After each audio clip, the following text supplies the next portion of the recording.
কুমিল্লার ১৪ গ্রামে বীর মুক্তিযোদ্ধা আব্দুল হাই কানুকে যারা হেনস্থা করেছেন তাদের অবশ্যই আইনের আওতায় আনা হবে বলে জানিয়েছেন স্বরাষ্ট্র উপদেষ্টা লেফটেন্যান্ট জেনারেল অবসর জাহাঙ্গীর আলম চৌধুরী।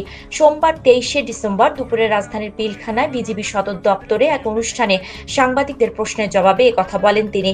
মুক্তিযোদ্ধাকে হেনস্থায় জড়িতদের আইনের আওতায় আনা হবে। গতকাল রোববার কুমিল্লায় একজন মুক্তিযোদ্ধাকে হেনস্থার ঘটনা ঘটেছে। এ বিষয়ে জানতে চাইলে স্বরাষ্ট্র উপদেষ্টা বলেন, কিছু সংখ্যক দুষ্কৃতিকারী সব জায়গায় রয়ে গেছে। যেসব দুষ্কৃতিকারী তাকে হেনস্থা করেছে তাদেরকে অবশ্যই আইনের আওতায় নিয়ে আসা হবে।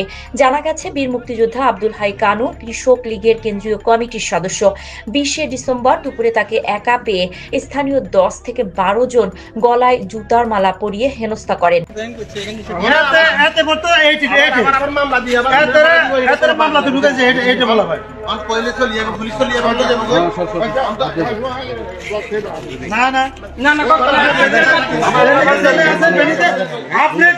এই যে গত 10 বছর যেখানে ছিলেন 8 বছর ওখানে দেখতে চলে যান আওয়ামী লীগের আমলে তো আপনি ছিলেন না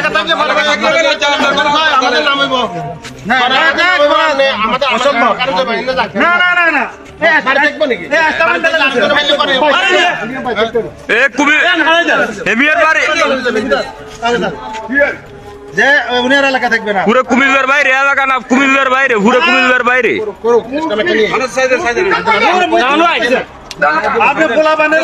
না না, পুরো কুমিল্লার বাইরে, একদম কুমিল্লা আউট, কোন এলাকা না, কুমিল্লা আউট।